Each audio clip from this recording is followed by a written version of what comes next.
Welcome Sagittarius to your in-depth weekly forecast for week commencing the 15th of July for the Ascendant, the Sun or the Moon. You have a fantastic breadth of vision, almost panoramic, and that helps you to see that big picture.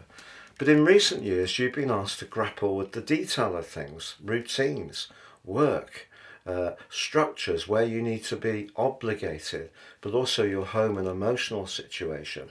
So there's been quite a challenge to that part of you that likes to be a free spirit. Now, with Venus and also Mercury in the part of your chart that is to do with opening things up, being more exploratory, they're really priming up that part of your nature. But it could be right at the start of this week that some kind of demand or expectation that closes in upon you could make you feel quite stressed, just being really truthful with you. Also, because as this week goes on, Mercury in your sister fire sign of Leo, very much about travel, is in a discordant angle with the planet of restriction. There may be something around your home or emotional life which proves to be a little bit limiting. But keep going this week, Sagittarius, because as the week goes on, although Mars applies to Uranus on the first day exactly, which could make you feel a bit irritable, maybe a bit reactive, especially if you don't feel particularly appreciated. But if you keep grappling with the details, but you do find some fresh ways of looking at some old issues. So, for example, if something does feel a bit stuck around the domestic sphere, maybe approaching it again can create some solutions.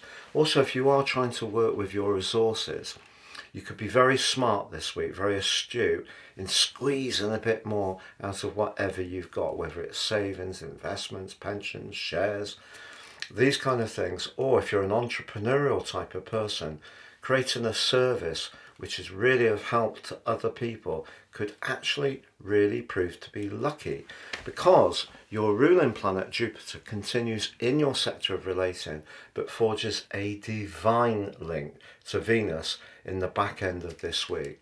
And why that's particularly significant is that Jupiter in the 7th house can bring fortune to you over the next year around partnership or relationships or collaborations.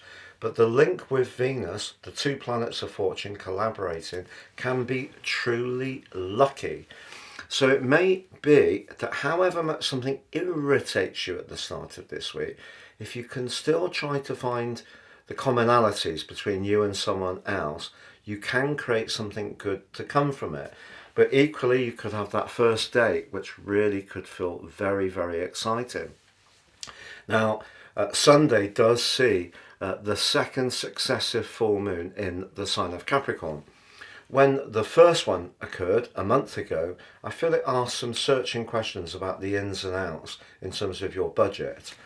This one does the same, but this time you've got the solutions, because Mars, the planet of passion, links brilliantly to the moon and then moves on Sunday into your sector of relating. So if you do need to set your boundary, or if you want to be a little bit more go-getting in bringing some extra excitement into your social situation, or perhaps someone takes your fancy romantically, the following 6 weeks can be a really enriching time. But critically, on Monday the 22nd of July, the start of next week, the Sun moves into Leo, joining up with Venus and Mercury.